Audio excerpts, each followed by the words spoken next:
الحمد لله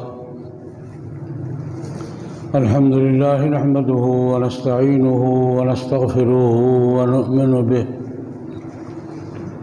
ونؤمن به ونتوكل عليه ونعوذ بالله من شرور أنفسنا ومن سيئات أعمالنا من يهده الله فلا مضل له ومن يضلله فلا هادي له ونشهد أن لا إله إلا الله وحده لا شريك له ونشهد أن سيدنا وسندنا ومولانا محمدا عبده ورسوله أرسله بالحق بشيرا ونذيرا وداعيا إلى الله بإذنه وسراجا منيرا اللهم صل على محمد وعلى آل محمد كما صليت على إبراهيم وعلى آل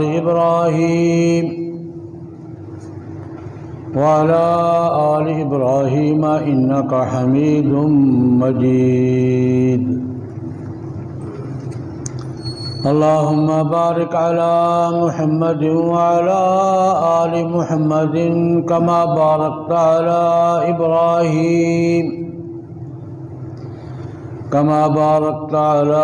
إبراهيم وعلى آل إبراهيم إنك حميد مجيد أما بعد فأعوذ بالله من الشيطان الرجيم بسم الله الرحمن الرحيم للذين يؤلون من نسائهم تربص 4 أشهر فإن فاءوا فإن الله غفور رحيم وإن عزموا الطلاق فإن الله سميع عليم صدق الله العظيم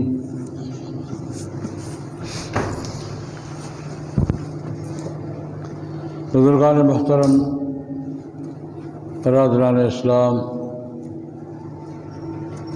قرآن مقدس کی 2 آیات کریمات تلاوت کی ہیں۔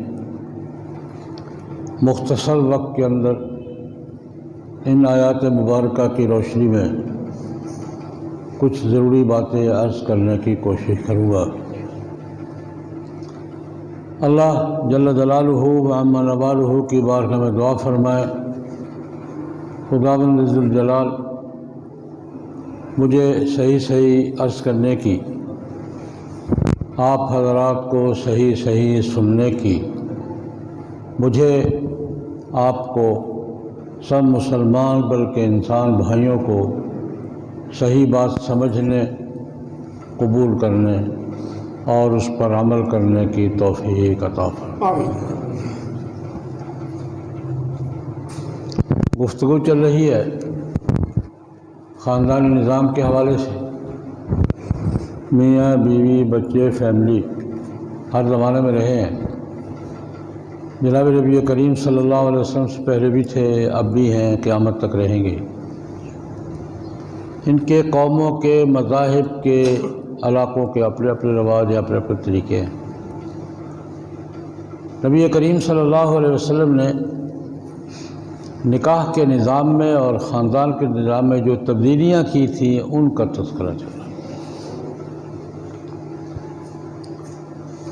ان تبدیلیوں میں نے عرض کیا تھا، جو باتیں عرض کر چکا ہوں وہ یہ کہ نبی کریم صلی اللہ علیہ وسلم نے بیٹی کو زندہ رہنے کا حق دیا۔ ماں باپ کے رحم و کرم پر ہوتی تھی، بچی پیدا ہوئی ہے، بالخصوص عرب والا معاشرے میں تو باپ کی مرضی ہوتی تھی زندہ رہنے دے، باپ کی مرضی ہوتی تھی دفن کر دے۔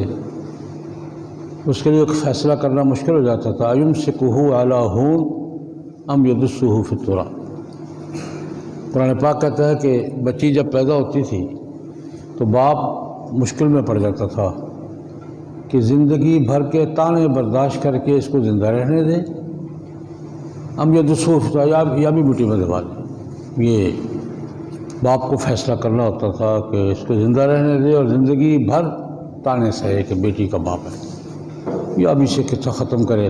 یدسہ فی التراب، سینکڑوں نہیں ہزاروں بچیاں دفن کر دی گئی کہ طعنے کے ڈر سے۔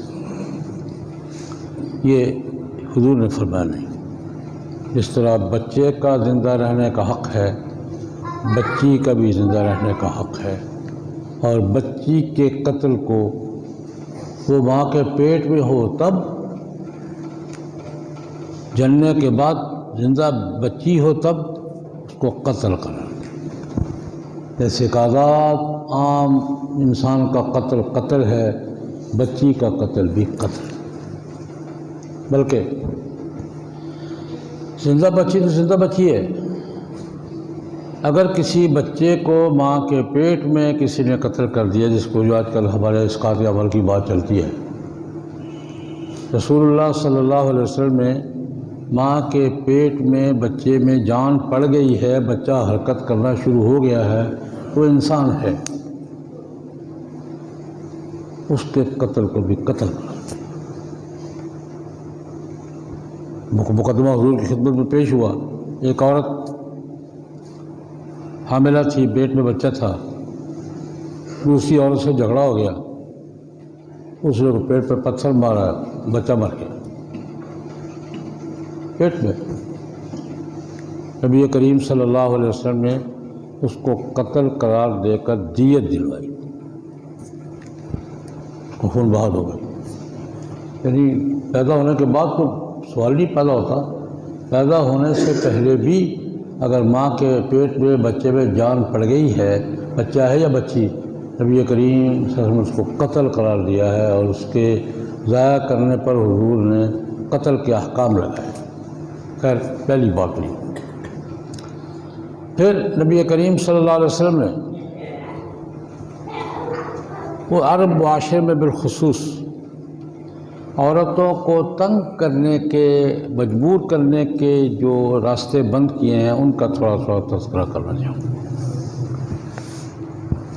ام المومنین حضرت عائشہ رضی اللہ تعالیٰ عنہ سے ان کے بھانجے عروہ بن زبیر نے سوال کیا۔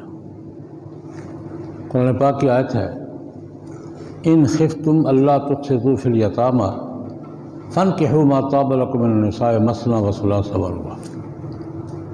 قرآن پاک کا حکم ہے، اگر تم خوف کرو کہ یتیم بچیوں سے انصاف نہیں کر سکو گے تو پھر نکاح کرو ان کے علاوہ دوسری عورتوں سے، 2 3 4۔ یہ آیت کا مطلب یہ ہے۔ عروہ کہتے ہیں، خالہ جان مجھے جوڑ سمجھ نہیں آیا، اگر تم یتیم بچیوں سے انصاف نہ کر سکو تو نکاح کرو، 2 کرو، 3 کرو، 4 کرو، مجھے جوڑ سمجھ نہیں آیا، ان 2 جملوں کا جوڑ کیا ہے؟ اور حضرت عائشہ رضی اللہ عنہ کی وضاحت کو سامنے رکھے بغیر آج بھی سمجھنے کی کوشش کریں گے تو سمجھ میں نہیں آئے۔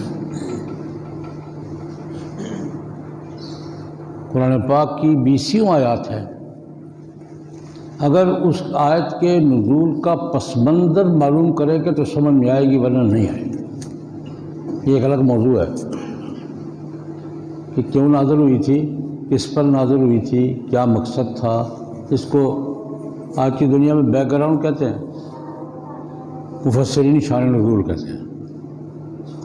قرآن پاک بہت سی آیات ہیں، وہ کس ماحول میں نازل ہوئی تھی، کیوں ہوئی تھی، یہ معلوم کریں گے تو مطلب سمجھ میں آئے گا، ورنہ نہیں سمجھ آئے گا۔ یہاں بھی آدمی خود کہ میں قرآن کو خود سمجھوں گا تو یہاں غیر پھنس جائے گا، اس کا سمجھ نہیں آئے گی اس کو۔ اگر تم خوف کرو کہ یتیموں سے انصاف نہیں کر سکو گے تو پھر آزاد عورتوں سے نکاح کرو، 2 سے کرو، 3 سے کرو، 4 سے۔ کیا مطلب ہے اس کا؟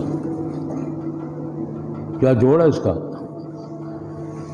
یہ سوال کیا عروہ بن زبیر نے حضرت زبیر بن العوام رضی اللہ عنہ کے بیٹے نے حضرت عائشہ کے بھانجے نے، خالہ تھی ان کی، خالہ جی مجھے نہیں سمجھ آئی بات کی، اماں بیٹا ہاں تمہارے بارے میں نہیں ہے نا اس لیے نہیں تمہیں سمجھ میں آئی۔ اماں بات یہ ہے کہ جاہلیت کے زمانے میں قبائلی رواج تھا، شادیوں کی تعداد پہ پابندی نہیں تھی، 20 رکھی ہوئی تھی لوگوں نے، 100 بھی رکھی ہوئی تھی، سرداری سسٹم تھا، خاندان کے سربراہ نے فیصلہ کرنا ہوتا تھا، کوئی خاوند کسی کا فوت ہو گیا یا باپ فوت ہو گیا، یتیم بچی ہے، فیصلہ کرنا ہوتا تھا سردار نے، خوبصورت بچی ہے کوئی یا کسی بچی کے پاس 4 پیسے یا جائیداد ہے، سردار کو اختیار ہوتا تھا، چلو تم میری بیوی ہو، چلو اتھارٹی تو وہ ہے، فیصلہ اس نے کرنا ہے۔ فرماتے 2 وجہ ہوتی، یا خوبصورت ہے، جوان لڑکی ہے، سردار نے فیصلہ کرنا ہے، سردار کہا چلو اندر تم میری بیوی ہو، تعداد پہ پابندی کو نہیں تھی، وہ ساری زندگی سردار کے رحم و کرم پر، نہ کوئی پرسان حال ہوتا تھا۔ دوسری وجہ فرماتی کسی بچی کے پاس باپ ہو تو اس کے پاس کوئی 4 پیسے ہے یا کوئی جائیداد ہے، اس کو بھی کہتے رہو۔ اللہ رب العزت نے یہ کہا کہ دیکھو ان یتیم بچیوں سے اگر انصاف کر سکتے ہو تو کوئی حرج نہیں ہے، اگر شادی جائے تو جائز ہے، لیکن شرط کیا ہے، ان خفتم اللہ تقسطوا فی الیتامی، اگر انصاف کر سکتے ہو تو کوئی حرج نہیں، انصاف نہیں کر سکتے ان کو مت چھیڑو، آزاد عورتوں سے نکاح کرو، تمہیں کوئی پوچھنے والا تو ہو۔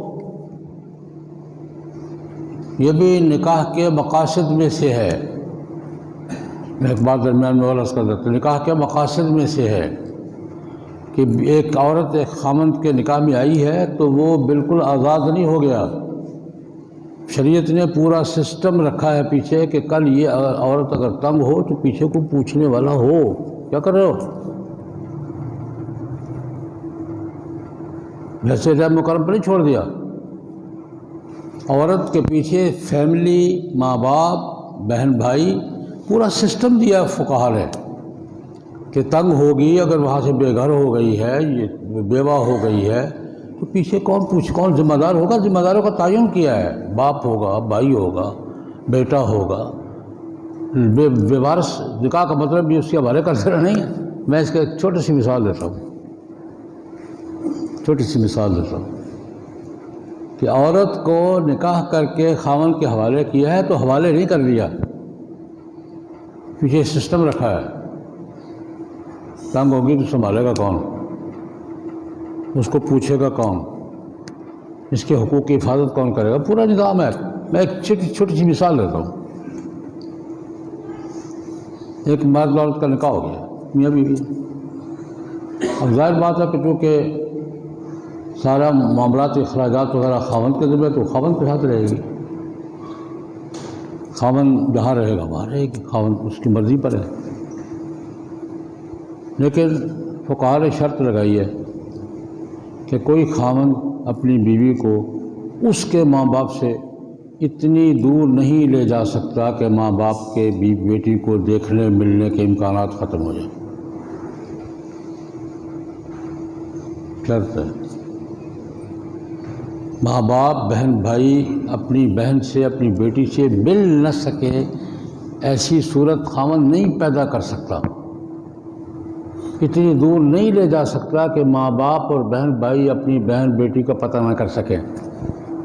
وہاں ایک جملہ فرمایا ہے لِأَنَّ الْغَرِيبَةَ تُؤْتَىٰ، مسافر عورت کو جب تکلیف دی جائے گی تو پھر پوچھنے والا کوئی نہیں ہوگا، لڑکی کے پیچھے پوچھنے والے ہونے چاہیے۔ خیر قرآن پاک نے جب یہی بات کہی، یتیم بچیوں سے اگر انصاف کر سکتے تو کرو، ورنہ آزاد عورتوں سے کرو، کوئی پوچھے تو صحیح تمہیں کر۔ ایک پابندی تو یہ لگائی ان خفتم اللہ تقسطوا فی الیتامی، یتیم بچیوں سے اگر انصاف نہیں کر سکتے، ان کے تقاضے، اخراجات، ضروریات پوری نہیں کر سکتے، مت کرو ان سے نکاح۔ آزاد عورتوں سے نکاح کرو، اور وہاں بھی پابندی لگائی 4 سے زیادہ نہیں بھائی، یہ 20 40 60 جو رکھی ہوئی ہے نا، غلط ہے، یہ زیادہ سے زیادہ 4 حکم نہیں ہے، یہ میکسیمم کی حد ہے، یہ نہیں کہ 4 کرو، 4 تک کر سکتے ہو، اس سے زیادہ نہیں۔ یہ عورت پر اس معاشرے میں ہونے والے ظلم کا خاتمہ تھا، جس کی 2 شرطیں لگائی، تقاضے پورے کر سکتے ہو تو شادی کرو ورنہ نہیں کرو، اور شادی اس سے کرو جس کے پیچھے کوئی اس کا پوچھنے والا ہو، اور شادی 4 سے زیادہ نہیں بھائی۔ چنانچہ نبی کریم صلی اللہ علیہ وسلم نے یہ حکم آنے کے بعد آرڈر دے دیا، جس کی 5 تھی 1 چھڑوا دی، ایک صحابی کی 10 تھی 6 چھوڑو بھائی، جس کی 15 ہے اس کی 11 چھڑوا دی، جس کی 8 ہے 4 چھڑوا دی، فرق کروائی، عملاً فرق کروائی۔ یہاں ایک سوال مغرب نے کھڑا کر دیا خود جناب نبی کریم صلی اللہ علیہ وسلم پر کہ جناب 4 سے زیادہ نکاح منع ہونے پر آپ نے دوسروں کی تو چھڑوا دیں، اپنی کیوں نہیں چھوڑیں؟ بڑا دلچسپ سوال ہے، مغرب کا آج تک ہمارے ساتھ جھگڑا ہے، سب کی چھڑوا دی، 4 سے زیادہ جس کی تھی چھڑوا دی، ختم کرو بھائی، واپس بھیجو۔ حضرت عمر نے چھوڑی اور دوسروں نے چھوڑی نہیں بھائی، اپنی 9 تھی ایک وقت پہ نہیں چھوڑی۔ یہ مغرب کا آج تک کہتے ہیں کہ جناب اپنی کیوں نہیں چھوڑی؟ سوال سمجھ میں آیا؟ ہمارے مناظرے چلتے رہتے اس پر، قرآن پاک نے اس کی وضاحت خود کی ہے۔ نبی کی بیویاں کیا ہیں؟ ازواجہ امہاتہم، نبی کی بیویاں کیا ہیں؟ ازواجہ ماں ہیں۔ تو اس ماں کو حضور چھوڑیں گے تو نکاح کون کرے گا؟ یہ بے سہارا ہو جائے گی؟ نہیں، ان کے پروٹوکول کا تقاضا یہ ہے۔ اللہ رب العزت نے یہ پابندی لگا دی حضور پر، اب 10ویں نہیں کرنے گی، یہ 9 رہیں گی۔ لا یحل لک النساء من بعد، اللہ پاک نے بات حضور نہیں چھوڑی، پابندی لگا دی، اس کے بعد نہیں کر سکتے آپ۔ ولا تبدل بہن، ان کا تبادلہ بھی نہیں کر سکتے کہ 2 چھوڑ کر 2 اور، یہی رہے گی، یہ رہیں گی، یہی رہیں گی، نہ آپ نیا نکاح کر سکتے ہیں، نہ ان کے ساتھ کسی کا تبادلہ کر سکتے ہیں، یہ رہیں گی۔ کیوں رہیں گی؟ کہ یہ 5 اگر چھوڑیں گے کہاں جائیں گی؟ بھلا ان تنکحوا ازواجہ من بعدہ، اگر اب تمہاری مائیں ہیں، ان سے نکاح کون کرے گا، کون سنبھالے گا؟ اللہ پاک نے ان کے اسٹیٹس کو برقرار رکھتے ہوئے وہ 9 قائم رکھی، لیکن اگلی پہ پابندی لگا دی، تبادلے پہ پابندی لگا دی، اور امت پہ پابندی 4 سے زیادہ نہیں۔ ام المومنین حضرت عائشہ رضی اللہ عنہ نے کہا بیٹا سمجھ میں آئی ہے بات؟ ان کا آ گئی ہے۔ اور حضرت عائشہ رضی اللہ عنہ کی اس وضاحت کے بغیر اگر آپ اس آیت کو اپنے مطلب سے حل کریں گے تو کر لیں گے؟ کوئی زور لگا کے دیکھ لیں، قرآن پاک سامنے رکھیں، لغت کی 100 کتابیں ساتھ رکھیں، حضرت عائشہ کی وضاحت کو ایک طرف کر دیں، خود سمجھیں کیا سمجھتے ہیں۔ میں گزارش میں نے کی ہے، وہ اس وقت موضوع نہیں ہے، میں صرف حوالہ دے رہا ہوں، قرآن پاک کی 20 آیات ہیں کہ جب تک جناب نبی کریم صلی اللہ علیہ وسلم کی طرف سے یا صحابہ اکرام کی طرف سے وضاحت نہیں ہوگی کہ یہ آیت فلاں مسئلے میں نازل ہوئی تھی، آپ براہ راست اس کا مسئلہ سمجھیں گے، وہ غلط سمجھیں گے۔ بات چل پڑی تو ایک لطیفہ آپ کو سنا دیتا ہوں، واقعہ بھی ہے لطیفہ بھی ہے۔ یہ قرآن پاک کو اس کے بیک گراؤنڈ کے بغیر سمجھنا نہیں سمجھنا۔ حضرت عمر کے زمانے کا واقعہ ہے، بڑے صحابی ہیں، قدامہ ابن مظعون رضی اللہ تعالیٰ عنہ، عثمان ابن مظعون، قدامہ ابن مظعون دونوں بدری صحابی ہیں، پرانے صحابہ میں سے ہیں۔ عثمان تو فوت ہو گئے تھے، قدامہ رضی اللہ عنہ حضرت عمر تک کے زمانے تک رہے ہیں۔ یہ صحابی بھی ہیں، بدری بھی ہیں، بڑے اکابر صحابہ میں سے ہیں، اور حضرت عبداللہ بن عمر کے ماموں بھی ہیں، حضرت عمر کے سالے ہیں۔ ان کو حضرت عمر نے گورنر لگا دیا بحرین کا۔ میں یہ بات کس حوالے سے کر رہا ہوں کہ قرآن پاک کی آیت کا سارے نزول آپ کو بیک گراؤنڈ پتہ کرنا پڑے گا، کیوں نازل ہوئی تھی، کیسے، تب سمجھ میں آئے گی، ولا نہیں آئے گی۔ آج بھی آج کی گفتگو میں بھی بہت سی باتیں بیک گراؤنڈ کے بغیر سمجھ نہیں آتی۔ آج کا کوئی دانشور بات کرتا ہے، لیڈر بات کرتا ہے، آپ بیک گراؤنڈ نہیں دیکھتے تو بات سمجھ نہیں پائیں گے آپ۔ خیر، قدامہ بن مظعون رضی اللہ تعالیٰ عنہ کو حضرت عمر نے گورنر بحرین کا گورنر لگا دی۔ ٹھیک جاؤ، بڑے آدمی تھے، ان کے بارے میں رپورٹ آ گئی،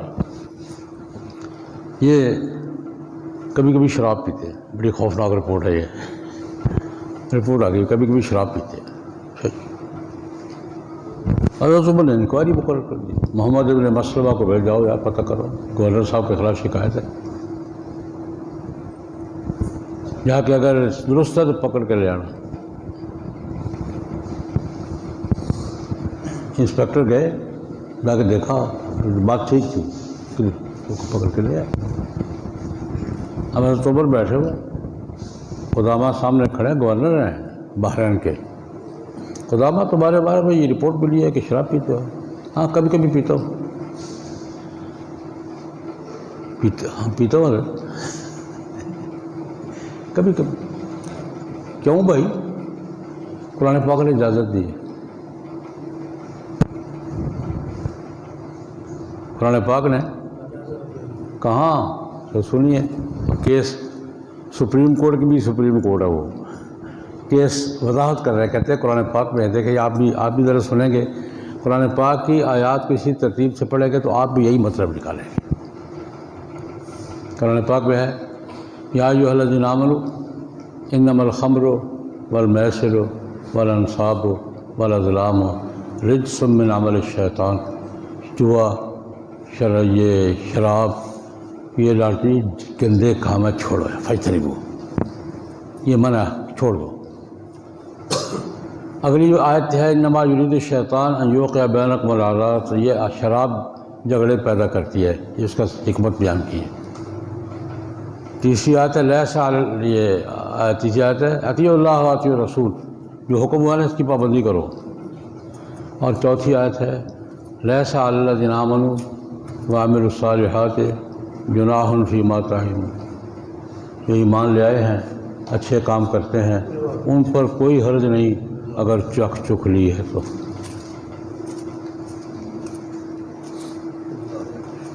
یہ 7ویں پارے میں آپ خود ترتیب ترجمہ پڑھے، آپ خود یہی مطلب نکالیں۔ ایمان والو، شراب جوا رجس ہے، گند ہے، چھوڑ دو۔ یہ شیطان اور جوا اور شراب جھگڑے کا باعث بنتے ہیں، ایسے اللہ تعالیٰ نے حرام قرار دے دیا۔ اللہ رسول کی اطاعت کرو۔ اور اس کے بعد کیا ہے، لیس علی الذین آمنوا وعملوا الصالحات جناح فیما طعموا، ان لوگوں پر جو ایمان لے آئے ہیں اور عمل صالح کرتے ہیں، کوئی حرج نہیں چکھ لیں تو۔ ترجمہ یہی ہے۔ قرآن پاک اجازت دیتا ہے حضرت۔ اب جواز میں کہ کبھی کبھی پیتا ہوں، جواز میں کیا پیش ہو رہا ہے قرآن پاک؟ حضرت عمر نے جو گھور کے دیکھا، خدابا اگر تم بدری صحابی نہ ہوتے، خدا کی قسم جا کھڑے کھڑے تمہاری چمڑی اتار دیتا تھا۔ یہ مطلب ہے اس کا، اگر تم بدریوں کو بڑی چھوٹیں ملی ہیں، تم بدری صحابی نہ ہوتے، یہیں کھڑے کھڑے تمہاری چمڑی اتار دیتا، اس کا یہ مطلب ہے؟ آپ فرما دے، ترجمہ تو یہی ہے، ترتیب تو یہی ہے قرآن پاک۔ خدا کے بندے، یہ بات نہیں ہے۔ شراب حرام ہوئی، رجس گند ہے، چھوڑ دو، اللہ کی نافرمانی ہے، اللہ کے رسول کی نافرمانی ہے۔ صحابہ نے پوچھا یا رسول اللہ ہمارے تو بہت سے ساتھی پیتے پلاتے دنیا سے گئے ہیں، شہید بھی ہوئے ہیں، یہ گند ان کے ساتھ گیا ہے۔ جو پیتے احد کی جنگ میں بھی پی کر گئے تھے، حرام نہیں تھی، بخاری کی روایت ہے۔ یا رسول اللہ یہ تو بہت سے ساتھی ہمارے پیتے پلاتے دنیا سے چلے گئے۔ اللہ پاک نے فرمایا ان پر کوئی حرج نہیں، جو اس سے پہلے پی پا چکے ہیں نا ان پہ کوئی حرج نہیں۔ حضرت عمر نے فرمایا یہ تمہارے لیے نہیں ہے، شراب حرام ہونے کے اعلان سے پہلے جو پیتے رہے ہیں ان کے بارے میں۔ اور ساتھ یہ فرمایا کہ تم نے جو ترجمہ کیا نا، اگر تم بدری صحابی نہ ہوتے تو میری چمڑی اتار دو۔ میں نے بات کیا کی ہے، درمیان میں آ گئی تھی بات میں کر رہا ہوں کس کے بارے میں؟ قرآن پاک کی اس آیت کے بارے میں جس کے بارے میں حضرت عائشہ سے وضاحت پوچھی ان کے بھانجے حضرت عروہ بن زبیر نے کہ اماں جان یہ سمجھ میں نہیں ہے یہ بات، تو اماں جان نے کہا کہ بیٹا قرآن پاک نے عورتوں پر ہونے والے ظلم کو روکا ہے کہ بڑے لوگ یتیم بچیوں کو گھر میں ڈال دیتے تھے بیوی کہہ کے، نہ حقوق پورے کرتے تھے نہ اخراجات دیتے تھے، تو اللہ پاک نے تو ان پہ پابندی لگائی ہے، نہیں بھائی یتیموں کے ساتھ انصاف نہیں کر سکتے تو اب اس کو بیوی مت بناؤ، اب نکاح وہاں کرو جہاں تمہیں کوئی پوچھنے والا ہو۔ اور دوسرا کیا کیا؟ 4 سے زیادہ پہ پابندی۔ ایک اصلاح یہ کی کہ بڑے لوگوں کو سرداروں کا یہ اختیار سلب کر لیا کہ جس سے چاہے مرضی شادی کر لو، اور دوسرا کیا کیا؟ 4 سے زیادہ پہ پابندی لگا دی، اور 4 سے زیادہ جس کے پاس تھی سب چھڑوا دی۔ ایک اصلاح اس نظام میں اللہ رب العزت سے آگے 5-7 اور ہیں، ترتیب سے ذکر ہوگی۔ ایک بات میں اور عرض کرنا چاہتا ہوں، کچھ دنوں سے سوشل میڈیا پر ایک صاحب کی تقریر گردش کر رہی ہے۔ کوئی صاحب ہے لاہور کے، صفدر رضوی صاحب ہے کوئی، انہوں نے اپنی تقریر میں والد محترم حضرت مولانا محمد سرفراز خان صفدر قدس اللہ سرہ العزیز ان کے بارے میں انتہائی توہین آمیز، انتہائی گستاخانہ اور انتہائی ناقابل برداشت قسم کی باتیں کہی ہے جو سوشل میڈیا میں گردش، کہیں تقریر کی ہے وہ گردش کر رہی ہے۔ اس پر ظاہر بات ہے کہ حضرت مولانا محمد سرفراز خان کے خاندان میں بھی، شاگردوں میں بھی، عقیدت مندوں میں بھی غصہ لازمی بات ہے۔ میں ان کا بڑا بیٹا ہوں، میں نے جب سے سنی ہے مجھے جو میری کیفیت ہے میں دبا تو رہا ہوں لیکن میں ختم نہیں کر سکتا اس کو، کہ میں فوت ہوئے ان کو عرصہ ہو گیا ہے، جو عالم اسلام کے عظیم شأن شخصیت تھے، ہزاروں ان کے شاگرد ہیں، لاکھوں عقیدت مند ہیں، اور ایک شخص اس لہجے میں ان کے خلاف بک بک کر رہا ہے، تو یہ غصہ ہے۔ ہم نے بھائیوں نے آپس میں مل کر، ہم الحمدللہ 9-8 بھائی ہیں، ہم نے آپس میں بیٹھ کر بھائی یہ بات تو گستاخانہ ناقابل برداشت ہے، اتنی بات تو بڑی ٹھیک ہے، گستاخی ہے، ناقابل برداشت، لیکن ہم اس کے لیے قانون کا راستہ اختیار کریں۔ جو قانون کا راستہ ہے ہم نے آپس میں طے کیا ہے، FIR درج کروائی ہے اور متعلقہ اداروں سے درخواست کی ہے کہ بھئی ہم کوئی اس پر اشتعال کی کیفیت پیدا نہیں کریں گے، ملک کے حالات ٹھیک نہیں ہیں، ویسے بھی ٹھیک نہیں ہیں، تو ہم کسی اشتعال میں اضافے کا، ورنہ اگر گجرانوالہ میں ہم سڑکوں پر آنا چاہتے ہیں آ سکتے ہیں، نہیں آ سکتے، کیا خیال ہے؟ دکھڑ میں، گجرانوالہ میں، لاہور والوں نے ہم سے پہلے میٹنگ کی ہے، میں نے ان کو منع کیا، نہیں یار، میں نے اپنے ساتھیوں کو یہ ہدایات کی ہیں، اپنے جذبات کا اظہار کرو، غصے کا اظہار کرو، کارروائی کا مطالبہ کرو، لیکن 4 دیواری سے باہر نہیں آنا۔ ککھڑ والوں سے بھی یہی کہا ہے، گجرانوالہ میں بھی یہی کہا ہے، لاہور جا کر لاہور والوں سے بھی یہی کہا ہے۔ غصے کا اظہار ہمارا حق ہے یا نہیں ہے؟ اپنے جذبات کا اظہار ہمارا حق ہے۔ قانون کے اداروں سے مطالبہ کرنا کہ اس کے انصاف فراہم کے لیے ہمارا حق ہے، اور جائز قانون کے دائرے میں رہتے ہوئے اپنی بات کہنا پہنچانا یہ ہمارا حق ہے۔ میں نے آج شام کو وجہ سے مشاورت ہے ہماری، مغرب کے بعد ہم اکٹھے ہو رہے ہیں کہ ہم ملک کے حالات کے پیش ویسے بھی ہمارا مزاج فرقہ وارانہ منافرت پیدا کرنے کا نہیں ہے، کبھی نہیں ہے، الحمدللہ آپ جانتے ہیں ہم تو جوڑ والے لوگ ہیں، ہم بھی اور یہ مسجد بھی جوڑ والے لوگوں میں سے، جوڑ کے مراکز ہیں۔ لیکن یہ بات جہاں تک ناقابل برداشت ہونے کا تعلق ہے، انتہائی درجے کی ناقابل برداشت، لیکن جہاں تک ملک میں فرقہ وارانہ کشیدگی پیدا وہ ہمارے مشن کے خلاف ہے۔ ہم نے آپس میں فیصلہ کیا، میں نے ہدایات یہ دی ہے سب بھائیوں کو بھی، خاندان کو بھی، شاگردوں کو بھی یہ کہا ہے اپنے جذبات کا اظہار کریں، مطالبہ کریں، اپنے مطالبے پر جتنے زوردار نظم پیش کر سکتے ہیں، لیکن چار دیواری سے باہر نہیں نکلیں، پبلک مسئلہ نہ بنائیں۔ اس کے ساتھ میں متعلقہ اداروں سے، انتظامیہ سے، متعلقہ اداروں سے یہ گزارش کر رہا ہوں اور پوری تسلی کے ساتھ کر رہا ہوں کہ یہ مسئلہ اگر آپ حل کر دیں گے تو ہم کچھ نہیں کریں گے، اور اگر آپ نہیں کریں گے تو پھر ہم کریں گے۔